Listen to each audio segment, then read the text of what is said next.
Break के बाद एक बार फिर से स्वागत है। चलिए खबरों पर बात करेंगे। तो देश में 5 राज्यों के विधानसभा चुनाव होने वाले हैं, लेकिन इनमें देखा जाए तो बंगाल चुनाव एक बार फिर रोचकता लिए हुए है। उधर बंगाल चुनाव में मारवाड़ियों का भी बोलबाला देखा जा रहा है। दिल्ली हरियाणा के बाद बंगाल चुनाव में भी राजस्थान की टीम बंगाल में मोर्चा संभाले हुए है। पेश एक रिपोर्ट।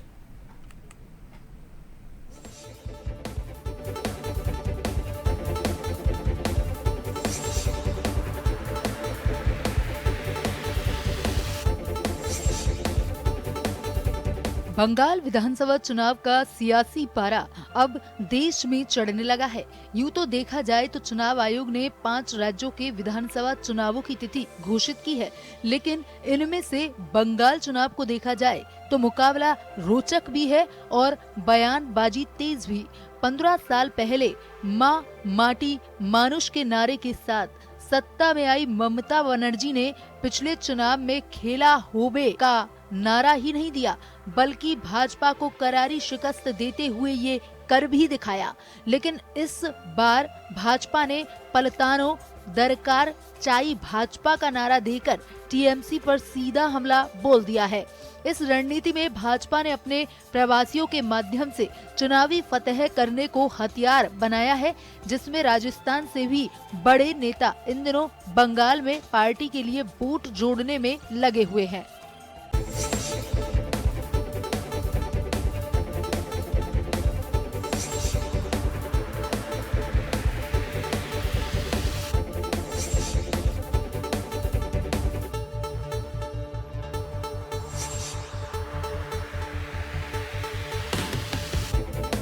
पश्चिम बंगाल की राजनीति में इस बार एक अलग तरह की रणनीति देखने को मिल रही है और इसमें भारतीय जनता पार्टी ने चुनावी मैदान में मारवाड़ी कनेक्शन पर बड़ा दांव खेला है। पार्टी ने राजस्थान से 2 दर्जन से ज्यादा नेताओं और कार्यकर्ताओं को बंगाल के अलग अलग जिलों में तैनात किया है। इनका मकसद सिर्फ चुनाव प्रचार करना नहीं, बल्कि प्रवासी राजस्थानियों के बीच पहुंच बनाकर पार्टी के लिए मजबूत माहौल तैयार करना है। दरअसल पश्चिम बंगाल में करीब 10 से 12 लाख प्रवासी राजस्थानी रहते हैं। इनमें बड़ी संख्या मारवाड़ी व्यापारी समुदाय की है, जिनकी व्यापार और उद्योग में मजबूत पकड़ मानी जाती है। खास तौर पर कोलकाता और उसके आसपास के इलाकों में इनकी प्रभावशाली मौजूदगी है। इसी को ध्यान में रखते हुए पार्टी ने राजस्थान के नेताओं को उन क्षेत्रों में जिम्मेदारी दी है जहां राजस्थानी समुदाय का प्रभाव ज्यादा है।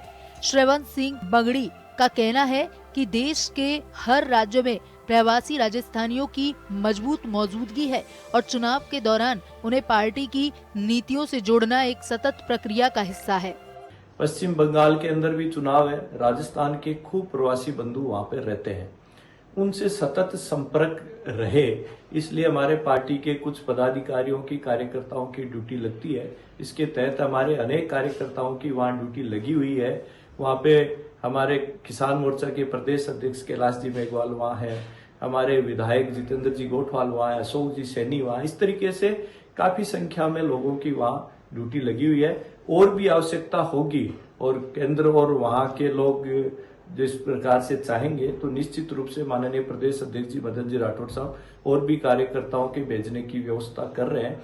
इस प्रकार से एक ये सतत प्रक्रिया है कि वहां हमारे राजस्थानी प्रवासी बंधु जितने भी रहते हैं वो भारतीय जनता पार्टी के पक्ष में चुनाव प्रचार भी करें, मतदान करवाने का भी प्रयास करें। प्रवासी राजस्थानी और उनके नेटवर्क तक सीधी पहुंच बनाकर भाजपा चुनावी माहौल को अपने पक्ष में करने की जुगत लगा रही है। खास तौर पर बंगाल में मारवाड़ी और राजस्थानी समुदाय की मजबूत मौजूदगी को देखते हुए पार्टी सामाजिक आधार को राजनीतिक समर्थन में बदलने की कोशिश कर रही है। भाजपा का बंगाल मिशन, और इस मिशन को पूरा करने के लिए एक मारवाड़ी कनेक्शन भी दिया गया है। राजस्थान से लगभग 2 दर्जन से अधिक बड़े नेताओं को बंगाल चुनाव में लगाया गया है और इन चुनाव में प्रवासी राजस्थानियों पर फोकस करने के लिए इन तमाम नेताओं को, इस लीडरशिप को एक टास्क भी दिया गया है। बंगाल चुनाव को लेकर धरातल पर Bharatiya Janata party ground level पर काम कर रही है, लेकिन इसके साथ साथ प्रवासियों के साथ भी एक जोड़ बैठाने को लेकर पार्टी ने मुहिम छेड़ दी है।